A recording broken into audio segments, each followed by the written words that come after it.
अस्सलाम वालेकुम। मेरा नाम आसिम मकबूल है और मैं isla.org के प्लेटफॉर्म से आपसे मुखातिब हूँ। गुज़श्ता से पेवस्ता हमारा जो एक टॉपिक चल रहा है कुरान और साइंस, इसके हवाले से आज हम एक और मौजू पे बात करेंगे और वो है कि अल्लाह ताला कुरान मजीद में कहते हैं कि और हमने एक ज़बरदस्त बैलेंस जो है वो कायम कर दिया है और इस कायनात पे तुम नज़र उठा के देख लो तुम्हें ज़र्रा बराबर भी फ़र्क नज़र नहीं आएगा। तो आज इसी बैलेंस के हवाले से हम बात करने जा रहे हैं और आज की वीडियो इस हवाले से बड़ी इंटरेस्टिंग होने वाली है क्योंकि हम एक ऐसे जानदार की बात करेंगे कि जिसका अगर उसको कायनात से ख़त्म कर दिया जाए या उसको कायनात से हटा दिया जाए तो इस कायनात का जो तवाज़ुन है वो बिल्कुल बिगड़ जाएगा। और अल्लाह ताला ने इतनी खूबसूरती से उसको इतना ज़बरदस्त तरीके से बैलेंस में रखा है कि अगर ये कम हो तब भी नुकसानदेह होगा और ज़्यादा हो जाएंगे तब भी बहुत ज़्यादा नुकसान हो जाएगा, हत्ता कि क़यामत भी बर्पा हो जाएगी। तो चलें आज हम इसी तरह एक बैक्टीरिया का बारे में मैं आपको बताऊंगा। इस बैक्टीरिया का नाम जो है वो है साइनोबैक्टीरिया। साइनोबैक्टीरिया जो है ये एक ऐसा बैक्टीरिया है जिसकी कुछ खुसूसियात है। पहले तो इनकी खुसूसियात को समझें, इसके बाद आपको समझ में आएगा कि किस तरीके से ये कायनात के तवाज़ुन को जो है वो बिगाड़ सकता है अगर इसकी ज्यादती हो जाए या इसकी कमी हो जाए। देखिए बुनियादी तौर पर ये बात समझ लें कि साइनोबैक्टीरिया जो है 3 गुना ज़्यादा 3 टाइम्स मोर देन प्लांट्स ये ऑक्सीजन को पैदा करता है। इसके अंदर इतनी सलाहियत है ये कि ये 3 गुना पौधों से ज़्यादा ऑक्सीजन प्रोड्यूस करता है, नंबर 1। नंबर 2 इसकी खुसूसियत है कि ये नाइट्रोजन को हमारी फिज़ा के अंदर फिक्स करता है। इसके बाद हम बाद में इसके नताइज की तरफ भी जाएंगे। चले आए ज़रा अब हम इस 2 के हवाले से बात करेंगे कि साइनोबैक्टीरिया जो है वो ऑक्सीजन की 3 गुना ज़्यादा जो है वो पैदावार करते हैं। देखिए अगर साइनोबैक्टीरिया को अल्लाह ताला इस कायनात से ख़त्म कर दे तो 1.5 से 2 महीने बाद या 3 महीने बाद हद से हद जो है इस कायनात में क़यामत बर्पा होना शुरू हो जाएगी। वो कैसे? वो ऐसे कि नंबर 1 जो ऑक्सीजन प्रोड्यूस हो रही है ये ऑक्सीजन जो 3 टाइम्स ज़्यादा पैदा हो रही है ये ऑक्सीजन पैदा होना बिल्कुल ख़त्म हो जाएगी। इसका नतीजा क्या निकलेगा? ज़ाहिर बात है इसका नतीजा ये निकलेगा, अच्छा एक तरफ तो ये ऑक्सीजन पैदा करता है, दूसरी तरफ कार्बन डाइऑक्साइड को यूज़ भी करता है। तो जब ये ख़त्म हो जाएंगे तो एक तो ऑक्सीजन हमारे एटमॉस्फेयर पूरी एनवायरमेंटल एटमॉस्फेयर में जो है ऑक्सीजन की कमी वाक़ई हो जाएगी।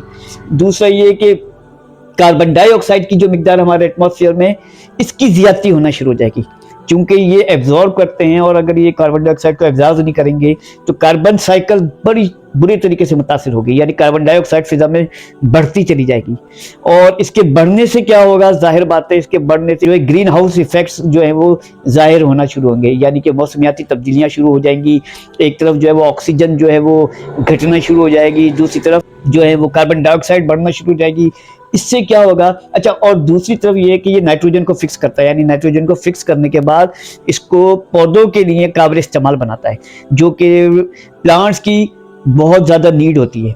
अब अगर ये नाइट्रोजन फिक्स होने के बाद नाइट्रोजन जो है वो पौधों को ना मिले जो कि 80% होती है जो है वो नाइट्रोजन फिक्स नहीं होगी। जब वो नाइट्रोजन फिक्स नहीं होगी तो पौधों को उसकी सही खुराक नहीं मिलेगी। जब पौधों को खुराक नहीं मिलेगी तो जानदार जो है वो आहिस्ता आहिस्ता जो है वो डेड होना शुरू हो जाएंगे। और जब ये बड़े पैमाने पे डेड होना शुरू हो जाएंगे तो जो जानवर पौधों पे डिपेंडेंट हैं उनकी ज़िंदगियां ख़तरे में पड़ जाएंगी और वो जानवर जो इंसानों के डिपेंडेंट हैं, यानी जो इंसान जिन जानवरों को खाते हैं जैसे गाय है, बकरी है और दूसरी मवेशी हैं, इनको जो इंसान खाता है तो इनकी भी बड़ी बुरी तरीके से जो है वो कमी वाक़ई हो जाएगी।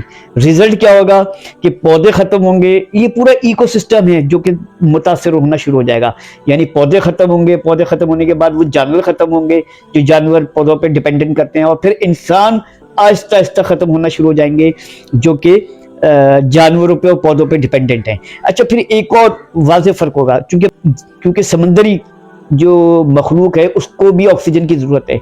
तो ये जो प्लैंकटॉन्स होते हैं यानी जो ऑक्सीजन प्रोड्यूस करने का बायस बनते हैं ये भी बरह रास्त तौर पे मुतासर होना शुरू हो जाएंगे, यानी इनको भी ऑक्सीजन की कमी हो जाएगी। और जब इनको ऑक्सीजन की कमी हो जाएगी समंदरी हयात को, तो समंदरी हयात भी खतरे से दो चार हो जाएगी। जमीन का कुर्रा वो बड़े शदीद तरीके से मुतासर होगा, यानी उसमें ऑक्सीजन की कमी हो जाएगी, उसमें कार्बन डाइऑक्साइड बढ़ जाएगी, उसमें नाइट्रोजन की कमी हो, फिक्सिंग का अमल खत्म हो जाएगा, जिससे पौधे मर रहे होंगे, जिससे जानवर इंसान खा रहे होते हैं वो भी सफ़र कर रहे होंगे, वो भी खतरे से दो चार होंगे। और दूसरी तरफ जो है ये समंदरी مخلوق جو ہے یہ بھی بڑی شدید طریقے سے جو ہے وہ خطرات سے دوچار ہو جائے گی. تو صرف ایک جراثیم یعنی سائنو بیکٹیریا کے ختم ہونے سے جو ہے یہ سارے کچھ واقعات جو ہیں 2 سے 3 مہینے کے اندر جو ہے اس کائنات کے اوپر برپا ہوں گے, اور ہو سکتا ہے 4 مہینے 5 مہینے بعد یہ کائنات جو ہے اس پہ پوری قیامت وارد ہو جائے.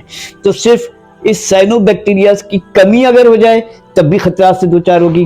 ہماری جو ہماری کنڈیشنز ہیں وہ بڑی بری طریقے سے چینج ہوں گی.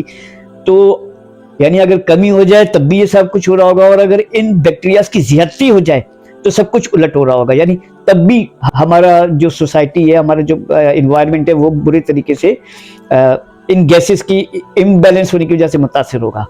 تو اللہ تعالیٰ کا یہ کہنا کہ ہم نے ہر چیز کو ایک بیلنس میں رکھا ہے, اور تم ایک نظر اٹھا کے دیکھ لو اور اس کائنات کے اندر تمہیں کوئی جو ہے وہ فرق نظر نہیں آئے گا, اور تمہاری نظر جو ہے وہ واپس لوٹ آئے گی.